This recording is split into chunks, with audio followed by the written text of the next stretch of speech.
Hello, everyone, and welcome to Snipes Castle, the U.S. Navy Sailors podcast. What I'm showing you is the pictures of my USS Kid shipmates of my first ship right there. You see the the mouse right there. That's who we're going to be talking about. We're going to be talking with. We're going to talk about Bob Lugenbeal. All right. Again, welcome to Snipes Castle in the U.S. Navy Sailors podcast. I'm your host, retired Senior Chief Darryl Starks, and welcome. Today, I have another 80s Gitmo sailor to review, to interview. But first, I have to acknowledge my shipmate off the USS Forrest Sherman, DDG 98, retired QMCS Jeff Bartlett, for sending me his personal U.S. Navy coin. You know you're a bad man when you got your own coin, right? Bad man. I got to post it on my Facebook page. It's a real cool coin right there. It's got his name on it, like he's the captain, but he's the QMCS of the command. All right. So thank you, Jeff, for that gift right there. He retired recently as well. Again, shout out to FCCM Corey Jones, retired yesterday. Shout out to him. We served on the USS Forrest Sherman. Uh, Great guy, and it's a well-deserved retirement after 30 years. Another shout out to Master Chief Monty Pariano and his book Anchored in Resilience. Like I said, I read like a snail. I'm halfway, and I'm at the point where he's on the coal now. It's a very good book, so make sure you check it out and add that to your reading list. And last but not least, our shipmate, Joshua Roundtree off the USS Forrest Sherman. All right, he got himself a business, Titanium Kennels for American Bulldogs. He's doing Frenchies now. So just search Titanium Kennels. And if you like traveling and if you really want that special dog, he's raising some really nice ones. He's also on Facebook as well, Joshua Roundtree. All right, shout out to our shipmate there. All right, so now without further ado, I met this petty officer when he came on my first ship, the USS Kidd, DDG 993. He was working inside the GTM module when he was stationed at Semin, Norfolk. He would later transfer to the Kidd as the work center soup and then becoming the LPO. First thing he told us when he checked on board, he says, "You don't want to work for me because I'm a D head." That's the first thing he said. He said it with a smile, too. All right. For my four Sherman shipmates out there, to give you an understanding how great a leader this man was. He was my first GSM 1 Nickerson and GSM Miller before they ever joined the Navy. He's on that level right there. He was that good. I rank him in my top 5 all-time greatest GSMs to walk the planet. He's in my top 5. All right. From second to first to chief on board Kid. Welcome our shipmate, the one, the only retired gas turbine systems technician, senior chief, SW, Robert Bob Lugenbeal. Let's give it up for Bob. All right.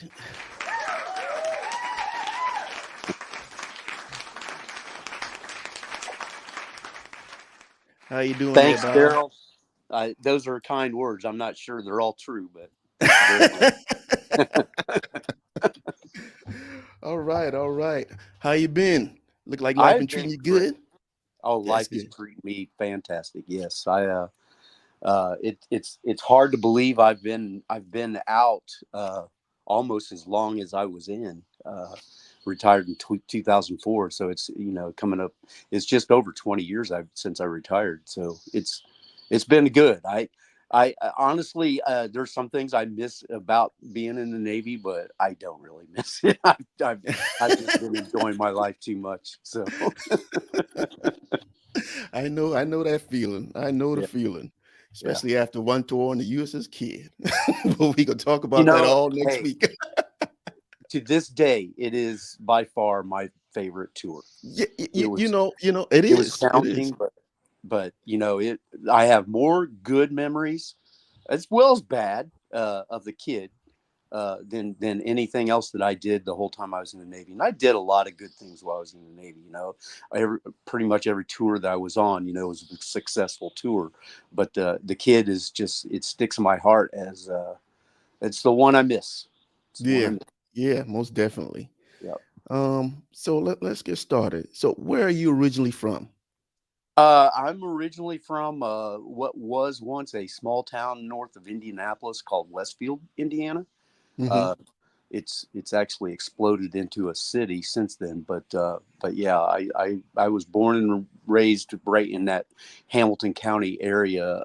Just it's the county north of Indianapolis, so I was close enough to Indianapolis to be able to experience it. But I was a farm boy, lived out in the country, grew up on a farm. Worked on farms my whole time before I went in the Navy. So that's pretty much what I did. Yeah. So what got in your mind to actually wanting to join the Navy or any military branch at the time? Let's just say that I didn't really have a whole lot of choices at the point that I was there. It's like I wasn't a troublemaker or anything like that. Don't get me wrong, but is if you remember back in the early 80s, this is 1981, 82, when I'm making this decision, the economy was in the tank. Jobs were hard to find. Uh, College wasn't working out. So basically, this is what I ended up with.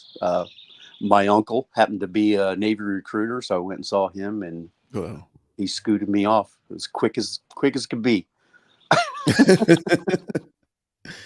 now for these many years that has passed, do you remember when you was at MEPS and what jobs you were offered? I do like it was yesterday. You know, they were pushing one thing and one thing only on me. It was a nuclear power program, so Hmm. it was they sold me on it, and basically that's what I went with.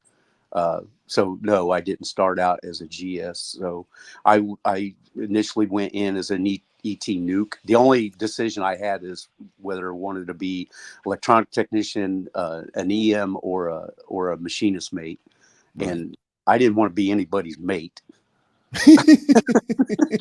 So so I chose electronics technician. Just the word mate just didn't hit right with me. Mate, Machinist mate, mate, mate. electrician's mate. From the No, I outside want to looking be the in, guy. mate. What's that? I want to be the guy. So you came in as a nuke. That's something I didn't know. Probably a lot of us didn't know. So you came in as a nuke. Yep. Did you go? You went to Nuke A school down in Charleston, correct? No. At the time, it was in Orlando. So I went through Oh, ETA okay. school. Then I ended up at nuclear power school. I got in a little trouble, and to be honest, it's the best thing that ever happened to me. Hmm. If getting busted down is a good thing, that was definitely a good thing. I didn't, I was around a lot of people that I had nothing in common with. I mean, me and nuclear power people just we didn't click. And I was doing well in school. Uh-huh. It wasn't that. It wasn't too challenging for me, but I had to have a release in the form of some Mary Jane, and that's basically what ended up being my downfall. But it's the best thing that could have happened to me because it got me out of the nuclear power program and ended up being a GS. So you got reclassified as a GS. No, not at first. At first, I was undesignated for a while, and then I submitted for an A school after about 6 months, and I spent some time jumping around between TAD commands, where I was just cleaning bathrooms. Yeah, of I'm sorry, course. Yeah. cleaning heads. Janitor. I got orders to the USS Comte de Grace. I reported on board, and I was there like maybe 5 days.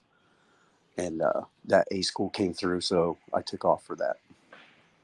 So from the Comte de Gras, then you went to A school, Yeah. graduated A school, and then you checked on board your first ship, the USS Nicholas, FFG 47. Yeah, so school was a long time because I was there for over a year because I got the A school and then the C school, and Oh, wow. they sent us through power plant in Philadelphia, and then I went to the Nicholas, but it was a pre-com unit, so the ship didn't even commission for almost 8 months after I arrived. So I was stuck in between Norfolk and Bath, Maine, uh, between those two for that full 8 months, doing the workups for the ship. Pre-coms are challenging, but they are rewarding. Yeah, I want to give everybody out there just an idea. All right, all the FFGs are retired. I was on the USS Halliburton, FFG 40. All right, he's saying he commissioned an dang near commissioned the FFG. He was in when they was commissioning the FFG. The FFGs were still being made. Yeah. So Yeah. March 10th, 1984 was the year my ship was commissioned. wow, And the only wow. reason I remember it is because it decommissioned also on March 10th. Oh yeah, it decommissioned on March 10th. Wow. Yeah. Okay. So you commissioned the USS Nicholas FFG 47. So you on this first ship, small crew. How did you like being on the FFG? I'll tell you, FFGs to me is a great, my wife and I are boat owners, right? And we Yeah, just got rid of our first boat, and we're in the middle of buying a second one. My first boat was a good starter boat, and I use that analogy with the FFG, and that FFG is a great starter ship, especially for a GS. It right. afforded me opportunities that I would not have gotten had I gone to a screw can or a cruiser or something like that. I got EL qualified, within 2 years after being there, Yeah, which yeah, was unheard of for my age. Because here I am, I'm an E5 when I qualified. I was 25 years old. It was so I've got people in my watch section that are chiefs, and I even had one senior chief and a couple of officers. They're basically reporting to me. It was an opportunity that I wouldn't have gotten had I gone to a bigger ship. Uh, right.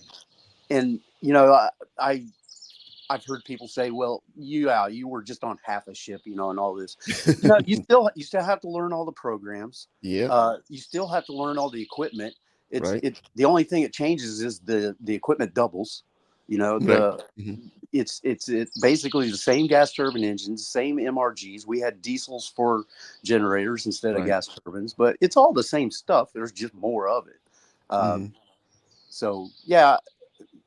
So I like being on FFG, and I was very happy to get that starting out. I'm would not have taken another one though. I wanted more of a challenge. That's what led me to the kid eventually. But the FFG have one of the tightest crews. I mean, the real, because everybody knows each other. I mean, Well, yeah. I mean, everybody from the OSs, everybody. yeah, It's not like when I'm on a DDG, I see people in passing, in OS, in the ops department or WEPs, but I actually knew dang near everybody on that ship. yeah, exactly. Especially when we commissioned, because, like I said, we spent 8 months, and the majority of the crew was there during that 8 months, and we're living in the same barracks. Hmm. So we're not separated by engineering and operations and things like that. We're all living together. So we got to know each other real well. So a lot of my buddies weren't even engineers on that ship. In Hmm. fact, I think that's where that dickhead comment came from. When I was on the FFG, a lot of the guys that worked with me didn't like me, because I was I was made work center supervisor almost immediately after I got there. Maybe a year after I got there, I was made work center supervisor, and we all came in together, as far as going to A school and C school. A lot of them were my classmates. And I think I think they didn't like the fact that they were having to report to me at that time. So Of course. a lot of my friends, most of my friends were OS, as a matter of fact. OS, a Weird. GS, and the Yeah. OS. Wow. Right. Yeah. It's a weird combination, right? Yeah. All right. So uh from the USS Nicholas. All right. It was on there from 84 to 88. Good 4 year tour. Yep. From there, um, when you left the Nicholas, you were your second. You're second, right? Of course, because I met you when you were second. But you Uh, you no, no, you wasn't. no. I made first class when I was on the Nicholas. You was, man. I thought for dang sure you came to the kid as a second. Yeah, I did. Okay, we'll get there. did. I We'll get did. there.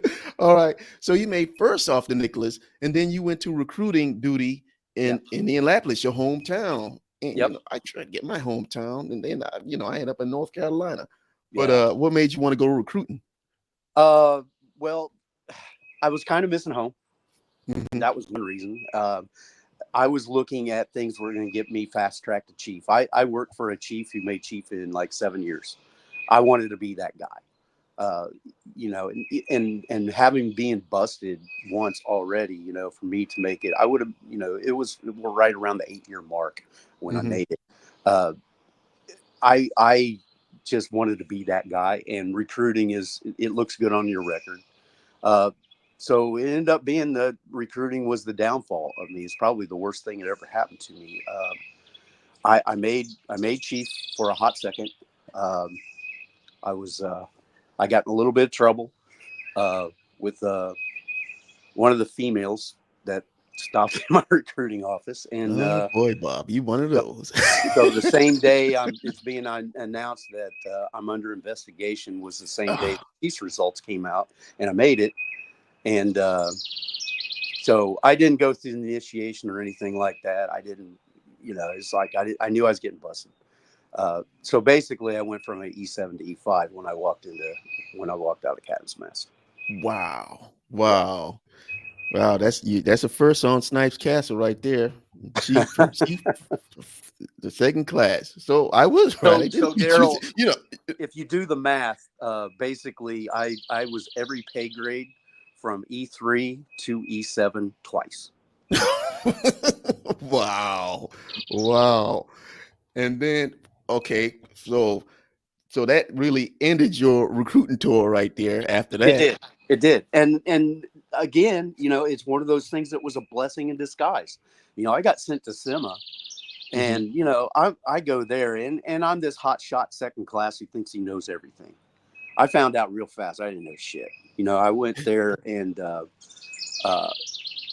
the first day, I go on a job with somebody, and we're getting ready to open up the casing of a LM 2500 compressor.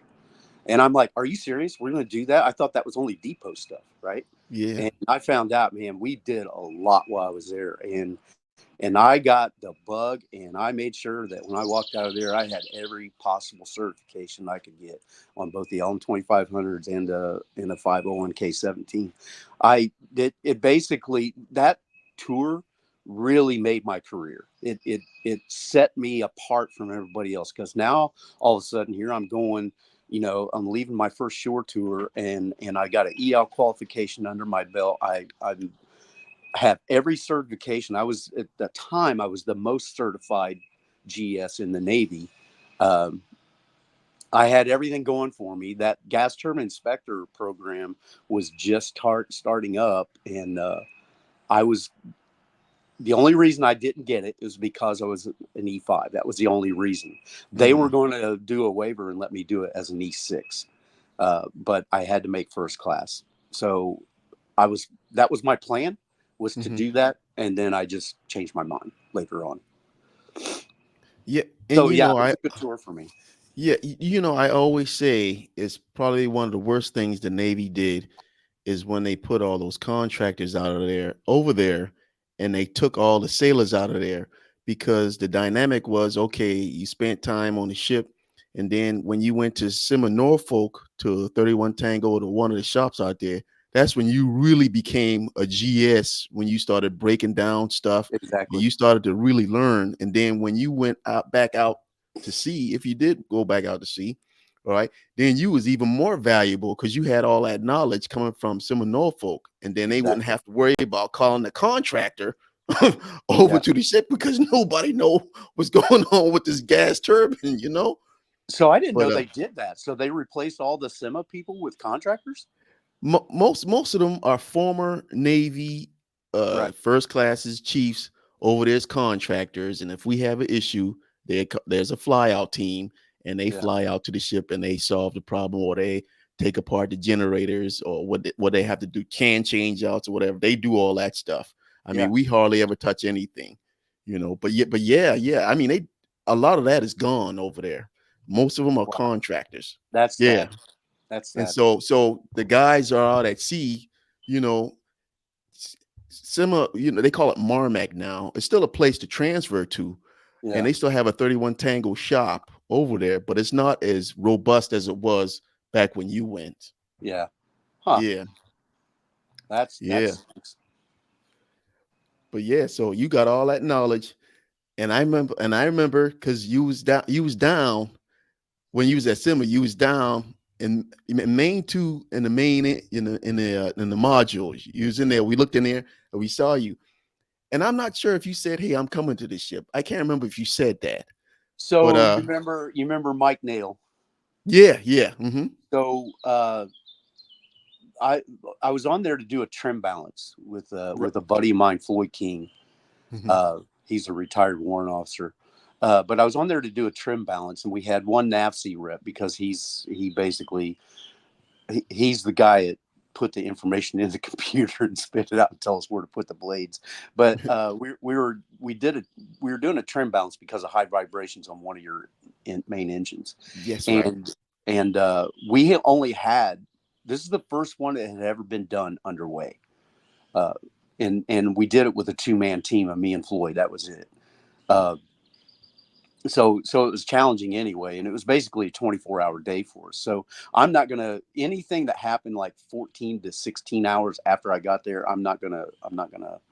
Uh, I got an excuse. I was really tired, but when we were on a break, so we had to open up this engine twice because the first one didn't take. So we had to do this twice. After the first one, we're doing the we're doing the run on it and making sure, checking all the vibrations. We got all the extra transducers hooked up and all this. Uh, Mike was the EAL at the time, and I'm just sitting in CCS, and he starts talking to me. He says, we have a guy leaving. We're really going to need somebody when you transfer from Sim and Norfolk. And at the time, I'd had orders to another FFG. I didn't want orders to another FFG.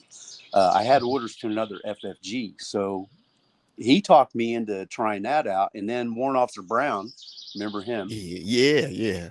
So he comes up and he says, well, guess what? I know the detailer. I said, all right. So after we pulled back in port, a couple calls were made and my orders were changed. And so I might have said, yeah, I think I'm coming. I wasn't positive at the time. Uh, Mm-hmm. but yeah, I thought it was a really cool ship because they let me sleep on the floor behind the pack. Well, I didn't have a rack or anything, and I was tired. Yeah, because Valance was leaving. Jim Valance was leaving, and that was Yeah, the main. He was the main yes, guy at the time. yes, and So he that, had and quite he, the reputation there. I remember that. yeah. Yeah, but Mike, he wanted either me or Floyd, because here we Mm-hmm. are, we're two second classes walking out there, and we're doing this job that there is nobody on that ship except for Warrant Officer Brown, because he was he was a 31 Tango guy as well. There was Mm-hmm. nobody on that ship that could have done what we were doing, and here we got two second classes out there doing it. So it was like, to him, he was in awe. He wanted me. Mm-hmm. Oh yeah. Oh yeah. So then you transferred on board the USS Kid Hmm. as a second class, and Yep. then like I think during the next cycle you made first, right? I did. I did.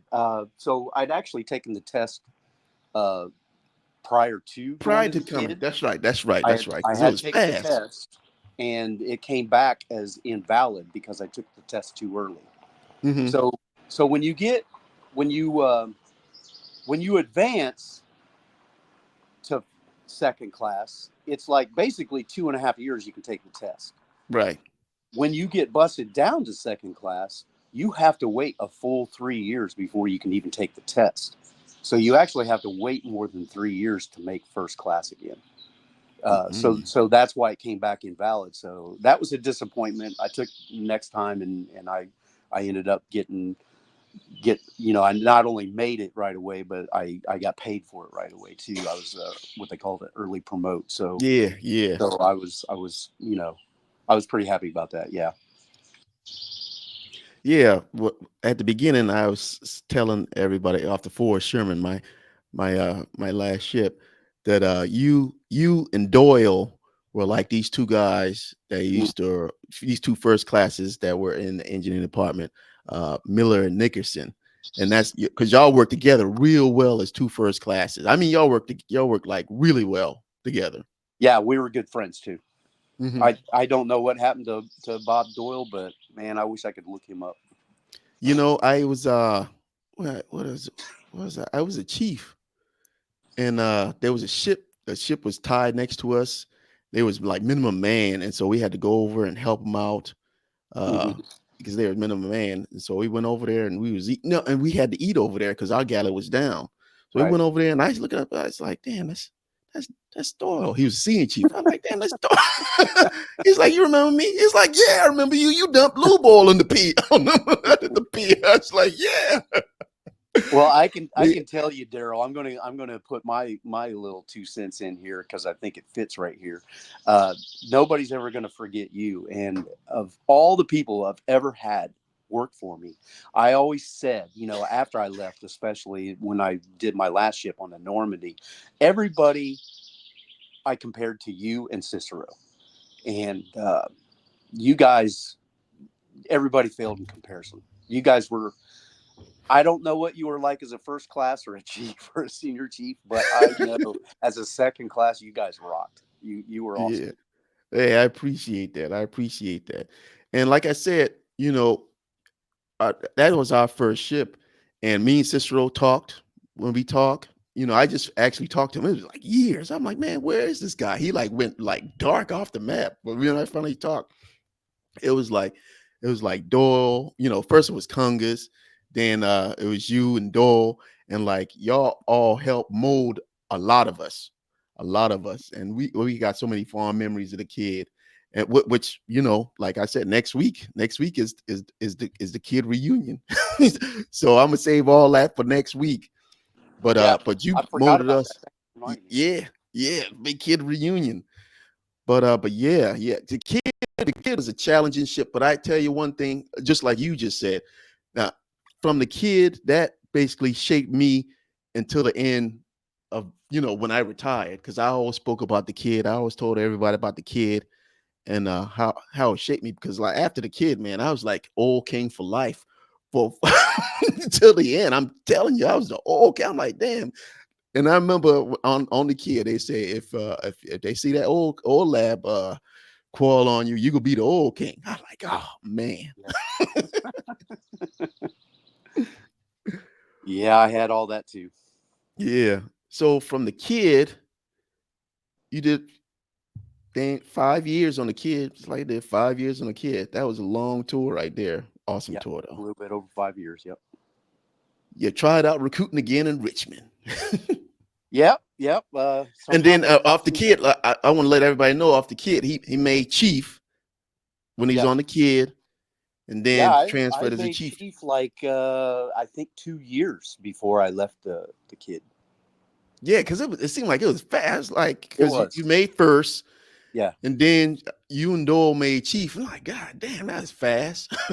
Yeah. It was again one of those things where when the test scores came out, it's like John Langjans, he he's looking at my test scores and he says you suck because everything across the board was either EP or SP, Yeah, that grading system they had, and he said you suck, and yeah. I don't know if that had anything to do with me making chief right away, but yeah, I was kind of shocked because getting busted down that second time and then having to, you know, and then making chief first time, I was pretty shocked.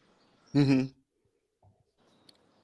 These days, you still be a damn second class. You would be a second Probably, class yeah, boy these days. Shit, no, might not even say you be a civilian these yeah, days, boy. They yeah. they let stuff go back then. Right. It's a changed Navy now. So you go to Well, recruiting in us it Richmond.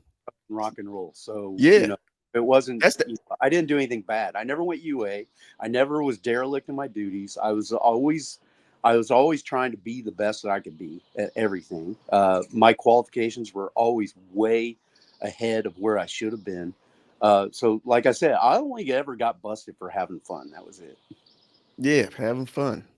Yeah. You know, shit, you drink over 2 drinks when you overseas now. Shit, you go to mass. Yeah. Them days are gone, you know. Yeah. I'm glad I'm not in these days for sure. But so you go to Navy Recruiting District in Richmond, right? Yep. Did you choose Richmond or was it chosen for you? So I, I wanted shore duty. I didn't want to go back to 31 Tango. I had already done that. Uh, I I despised any kind of training group. You know, these fleet training groups Yeah. and EMATs, and to me they were a bunch of hypocrites because they they they tried to make us conform to standards that we couldn't, that were just impossible. Yeah. Dropping oil all of a sudden, it's a fire. Like, come on, give me a break. I was not going to be that guy. So I didn't want to do that. I ended up going to recruiting, basically because that was the only other choice. And it kept me close to Virginia where my kids were in Norfolk. So I didn't want to move too far away from them. So I wanted to be kind of close. And in Richmond, it ended up being a great tour for me. I wasn't actually a recruiter. I got put in their leads department. I was basically in charge of all the advertising and and advertising and lead generation and things like that. Met my second wife there. I'm sorry. I met my wife there. Let's just put it that way. I met Yeah. my wife. She was a public affairs officer. Funny story. She was PAO. yeah, she was a public affairs officer, but she was a JO2, and I was a chief, and we started dating, which was like a no. And I'm thinking, oh, Right. here I go, I'm going to get busted again for having. And but she's getting out. She's like, when we started dating, she was getting out in less than 6 months. Right. So we started dating, and started out. She invited me to a NASCAR race. At that time, I was really big into NASCAR, and I was like, I'm not going to turn that down. And then she said, but you might have to sleep in a chair because there's not a lot of room in our camper. And I'm like, well, where are you sleeping? She says, I'm sleeping in a camper. Well, I had about 20 days to make sure I got myself in a position I was not going to be sleeping in a chair. So, so we started. And then my captain comes in, and this is probably, I don't know, maybe a month or two before she got out of the Navy. My captain comes in one day and he says, hey, congratulations. And I said, what, are you firing me? He said, no, a promotion. I'm like, really? And he says, I'm going to have the public affairs fall under the leads department. So JO2 Weiler is going to work for you. I'm like, oh, no. Goodness gracious. We're dating. We're not just dating now. We're living together. Right. And so, and nobody knew. I think one person, the whole command knew, but nobody knew. But we just thought, all right, we're going to ride it out. But man, I freaking caught hell every day I went home because, like I told you, I'm a dickhead to work with. He didn't like that much. So basically, every time, if it, I didn't even, it got to the point, I didn't even have to tell her what to do. I just had to kind of coerce her into doing something that I'd hear about it as soon as we got home. So it was a long 2 months, but we made it through that. And I always said, if we make it through that, we're going to make it. And now we've been married for almost 25 years. We'll be celebrating 25-year anniversary here in a couple of months. So yeah, she's a good one. Definitely a keeper. I have to say these things. She's sitting right here. So he just flipped me the bird. That is awesome. Yeah. Man, you made out. You went straight to the leads department instead of going straight toting Well, bag recruiting, man. I Yeah. couldn't go recruiting. That was the deal when I went to Captain's Mess. I could never be a recruiter again. Oh, Uh, okay. so that was the deal. I had to go into a support role. Hmm. Uh, so, and they, I interviewed with a captain. He put me right into a department head position. So that was good. Yeah. I ended up being my second year there. I think I ended up being my team was the number one in the nation for all the NRDs across the country. So we were the number one leads department.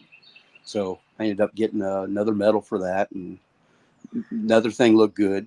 Funny thing though is right after my wife retired or out, she spent 8 years in the Navy. But right after she got out, I found out I made senior chief, Right.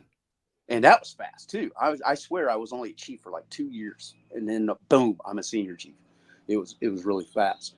So when I did my pinning ceremony, right after she got out, she comes in and she's pinning my anchors on for me.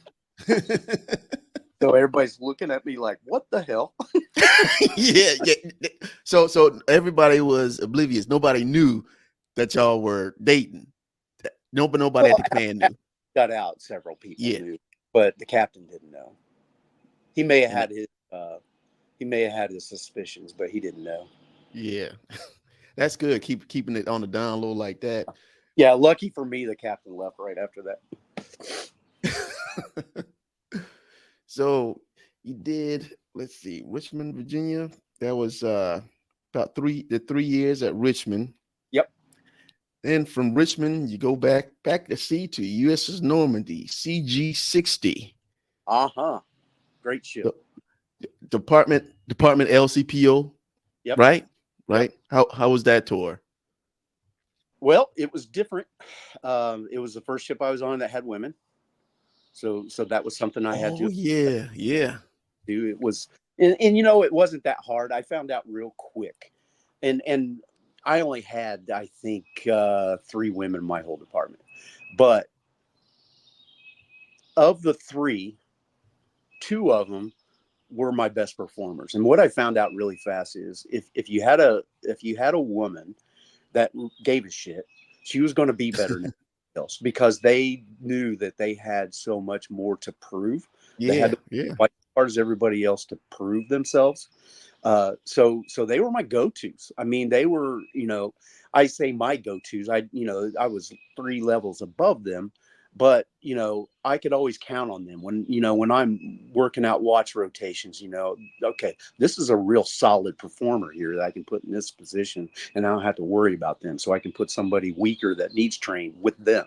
And it was like that. And the third one, she was kind of she was good. In fact, she was an undesignated fireman, and I made her an oil king. She worked in an oil lab. Um, so she was good. She wasn't great, but she was good. She was just there to do her 4 years and get out. Let's put it that way. Yeah, yeah, yeah. Yeah. And that was a change because I remember on the kid, there are no ladies, no women stationed on ships. And then I remember coming out of main two one time, and I smelled the faint sniff of perfume. I mean, I could smell the perfume. We was Oh, underway too, and I smelled perfume in the passageway, and I was like, man, there's a lady on this ship. And then over the one MC came, hey, we got the two weather guesses here, oh yeah, welcome them on board. yeah, yeah, I mean, I could smell. There was no woman around, but I could smell it in the air. It's crazy, you yeah. know. And see, my first ship, women, it was when I went to Peterson, and but yeah, they got a lot to, they want to prove, but we didn't have too many women, and there was all topsiders. There weren't no women engineers on there though. We had one GSM, electrician's mate, and then we had the fireman. Yeah. Mhm. So you did 4 years on a Normandy. Yep. All right. When how many when it's about time for you to retire? How many years did you have at that point? I retired at 22 years and 22 years. Now 22. tell me what you could have you know kept going to Master Chief. What I in your mind what got into your mind to say, hey, it's time for me to go home? well, the Normandy wasn't without its challenges. There were some issues. There was with me being the top snipe on the ship. I basically had a direct line to the captain, for certainly the chief engineer. But all the captains I had, they wanted me to talk to them on a daily basis. So I spent a lot of time, talking directly to the captain. A lot of times I'd drag along the chief engineer with me. Uh, but there were some of the officers that just didn't like that, and there was a constant battle, and I was able to overcome that wasn't too big of a deal. But I think the worst part was when it came to valuation time. When I checked on board, there were four senior chiefs on board, and in my mind, I was outperforming these guys, but I was always the lowest ranked senior chief because they're what they were saying was, for us to rank this guy lower than he was last year being a shot in the head to him. You can still work up to it. And I'm like, that's crap. Anyway, Yeah, yeah, yeah. so I found that to be a problem because if they at this spot, but it, there's somebody that excels above them, but I can't knock them down because that'll kill them. That sucks right there. yeah, I know, and I know that. yeah, so that's yeah. I knew I wasn't going to make Master Chief. It just wasn't in the cards. I gave it two shots while I was there, and didn't make it either time. And then I was faced with a situation with okay, I'm going to do another shore duty tour. If I do another shore duty tour, by the time I get off of that, I'm at 25 years. I'm just going to stick around till I'm 30. Right. And I'm 40 years old at the time, and I'm thinking now's a good time to get out. Why I can still start a new career. I didn't want to be starting a new career at the age of 50. Uh, Hmm. so that's basically why it was a timeline decision. So it was the right one. It was the right one. I still wish I'd made Master Chief. Who doesn't? To say, Yeah. people ask me all the time what I was in, and I'll tell them. And if they don't know, they don't know the military. Well, why didn't you make the last one? What's wrong with you? They don't Yeah, realize it's yeah, they only, always do. Yep, yeah, yep, it's 1% of the, that's regulated by Congress. 1% of the Navy can be a Master Chief. That's it. you know yeah. so it's hard. It's hard to reach that, and it's 3% for senior chief. so Right. so it's not like not everybody can be a chief or a senior chief or a master chief. You make it, you did really good. Oh yeah. Oh yeah. Yeah, That's for sure. So you retired. Did you have a ceremony? I did. So I had uh, it was the last shot at my last CO on the Normandy. I had a guest speaker, and it wasn't him, so he kind of got pissed off about it. Ooh. Yes, was a retired commander. He was my last CO at my recruiting command, and we had just become good friends over the years. Hmm. Uh, so he was my guest speaker. Okay. Yeah, my wife. So go ahead. This was the last week that my wife was pregnant. She was pregnant with son number 4 at the time. Whew. And that was another thing too. I didn't want to do. I missed so much with my kids growing up. My two old, Yeah.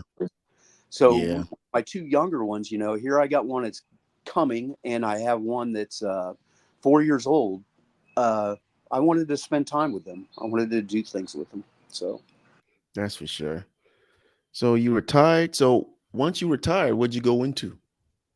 well, uh, 31 Tango got me first job. I did contract work for General Electric, doing field service on LM 2500s, LM 1000s, LM 5000s, the new LMS 100s. They were new at the time. Hmm. Uh, I even did some work on LM 1500, which is a cute little thing. It's like it's a miniature version of an LM 2500, basically. So Really? I Oh. did a lot of field service for that. I did that for 3 years. The travel, it was global field service. So I was on the road all the Wow. time. And it got old. The money was good, but it was sporadic. It's like I would go 2-3 months at a time without working at all. And then all of a Hmm. sudden, boom, I'm out there and working 6-7 months at a time and not going home at all. And it's not what I signed up for. When I got out of the Navy, I wanted to spend time with my kids, and I wasn't able to do that. I missed my son number 3. I missed his first basketball season, and he's Wow. playing with little dribblers. Hmm. So I get to do that. So I got out of that, and I started coaching my kids. Basically every sport they played in, I was coaching them. So Oh man, that's awesome right there. yeah, Started coaching them, yeah. man. So how many kids you got all together, Bob? I have 4 boys. Uh, 4 boys. Yeah, Andrew is so he'll be 34 this year. I've got one that's 33 this year, and then I still have 2 living at home. Jake is 23, and Dylan is 20. Jake, they all have good jobs. The youngest one, I hate him because he has a dream job for a 20-year-old. He works for Andretti Autosports. Uh, Oh really? Oh man. so What does he do? He's a mechanic on race cars. Damn. Okay. Yeah. That's So sweet right there. yeah. So he goes to all the races and all that stuff. So he's busy this month, obviously. Yeah, oh, yeah, most definitely, most definitely. Yep. So, do you we got because we grew up in an age where there was no Facebook, all this internet stuff. So I was just sitting here one day and I was like, let me go put in let me type in US's kid in Facebook. And then I got into the group and then I was like, you got to be kidding me, all these guys. And I had Facebook for like years, but I've never really used it. And that's when I found all of y'all. And then I found out, man, these guys had a freaking reunion. They sent me the picture, man. I told you I wouldn't care what I was. I was going to go into the office and I'd be like, yo, I need these days off to go see my homies off the kid. And I was so disappointed. I was like, man, we just had a reunion. Yeah. We're definitely going to do that again. Brian Waldorf actually put that together, and go figure, right? The fireman of the group, the guy that never is the leader of our reunion group. Uh, but yeah, Brian put that together. We got an Airbnb there in Virginia Beach, and it was 6 of us. That was the first one we done. There's definitely going to be more.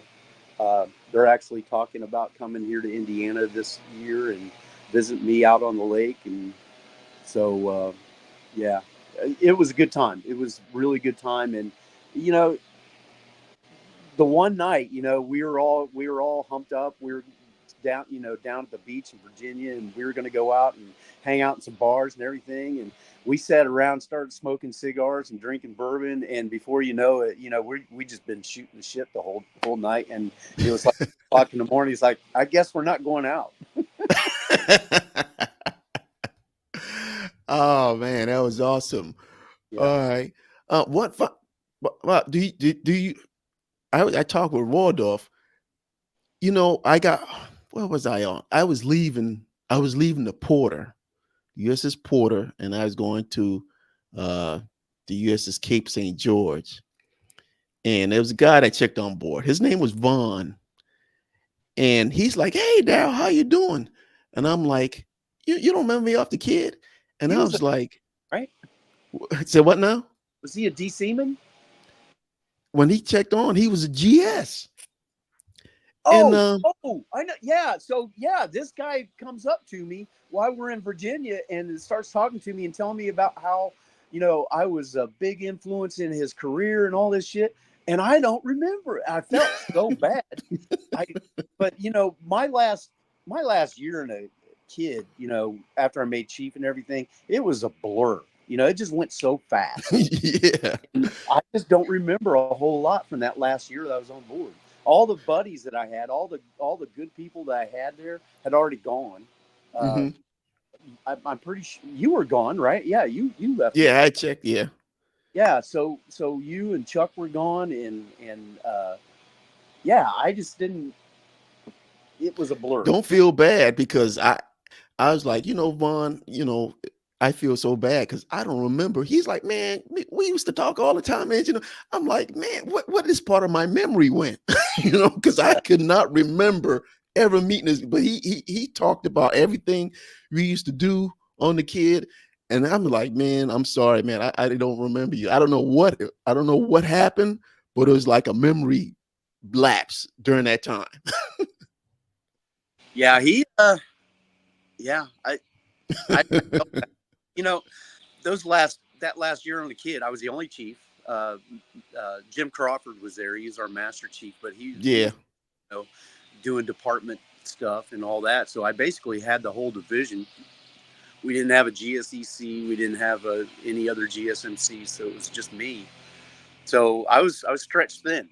I was running around and doing everything else. So I really didn't have a whole lot of personal relationships at that point with you know. And I felt bad about that. I did. Yeah. So the next segment of the show, Bob, as we about to close it down, is the shipmate shout out. You could shout out anybody out there that that was an influence on you. Anyone you can shout out. The floor is yours. Man, there are so many. My first LPO, Mike Geiwitz, who ended up being the first real chief that I had too. And my first MPA, Wayne Brown, on the first ship that I was on. Those guys were huge influences. Wayne Brown, for example, is the guy that got me hitting the tech books. Making sure that when I explain something to somebody, I could get into detail because I'd read that LM 2500 tech book from cover to cover, all 6 volumes, and I knew it inside and out. And he's the one that gave me that thirst for that knowledge. And Mike Geiwitz, I, I like to say that on some days he's everything I wanted to be if I ever made chief. And in some days it's like I'm not going to do that when I'm a chief. He was a great, but huge influence on me. Um, uh, Kid, as far as influences on me, I can't think of. John Langjans is a freaking one of the best chiefs I've ever helped dealt with in my life. I mean, Yeah. it was all about the Chiefs mess and all about the brotherhood. And he taught me that, when I made chief, I made sure that I carried that on, that I was, because he wasn't in the Chiefs mess when I was there. So I made sure that, we treat this like a brotherhood, like it's supposed to be. And John Langjans taught me that. I didn't get to work for him except for like a short period of time when we didn't have any other chiefs and he was kind of running the department. But he was always just always squared away. It's Yeah, like, man. and Yeah.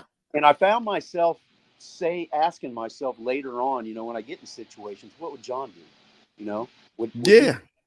And it's no surprise to me that he ended up making Master Chief. I'm sure he was a great one. Yeah. Oh, most definitely. Most definitely. I got him coming on here. I got him coming on here soon. But yeah. Yeah. And any other final words there, Bob? Man, I'm just living a dream until I can retire, and then I I tell will. you. Yeah. But I don't think I'm going to retire anytime soon. I'll probably work till I'm like 70, in my 70s for sure. Uh, I'm just loving life. I got a really good job. I get to travel all over. Uh, Mm-hmm. so I'm every 2 weeks I'm going someplace different, and I get to choose where I go and when I go. It's nice. So I got a good job, and just right now you can see from my background. This is my actually probably hear a chainsaw in the background. I have we bought a place about 10 years ago at a campground uh, Mm-hmm. on lake here in Indiana, and that's where I spend all my weekends. So yeah, yeah, That's I'm living. sweet right there. Yeah, it is. That's good. And I hope that we plan that out? Because if it's in Indiana, trust me, I'll fly out there, no problems. Because I want to see all the guys. And my final word is, and I spoke with, every time we spoke with Cicero, as like, one of the biggest influence on both of us was Bob Lugenbeal when he came on that ship. Because Balance, was the guy at the time, but then you checked on board and like, man, it's like it wasn't even a break, you just carried on right after him, and we always remember you and Doyle.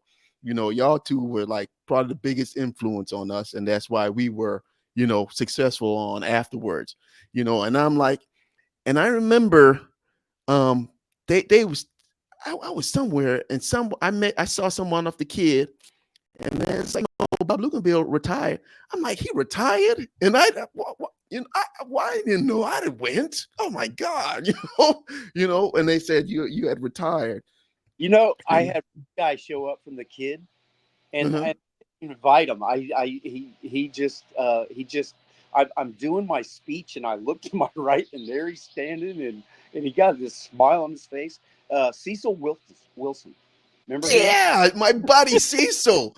Yeah. Me and Cecil are really good friends. We So were really. he was on the ship outboard of us, tied up to us, and he Mhm. heard that there was a sign or something. And he says, "Well, I'm going." Good old Cecil Wilson. Shout out to Cecil. Good guy, man. But hey man, this was an awesome interview. We learned a lot. Probably gonna learn even more once we all get together next week for this big old. I mean, you got. I don't know if you remember Steel, Tong. Oh yeah, Cicero yeah, says he's popping in, and all the other guys are popping in. yeah. Can't wait. Yeah. All right. Hey, thank you for taking the time. And I tell your wife, I appreciate her. I know she's the producer back there, watching every word you say. But tell her I appreciate you giving you the time to spend with us today. Hey, again, this is retired Senior Chief Bob Lugenbeal, one of the greatest influence on a lot of sailors out there. What I call one of 80s sailors, one of them Gitmo sailors out there. All right. Thanks, Daryl. All right, we appreciate you coming. Hey, everybody, the world is getting crazy out there, but the world will be the better place. For those out there who support the troops, what I always say, hey, don't just support the troops, you be like the troops. If you be like the troops, I'm telling you, the world will be a much better place. All right. Everybody out there, appreciate you watching. Appreciate all the thumbs up out there. Remember, like, share, and subscribe. And we'll see you on the next Snipes Cast Show. Thanks again there, Bob. See you, Daryl. Hard work, work, hard work, work, hard work, work, hard work, work, hard work. That's what they say. Hard work, I earn my pay. Hard work.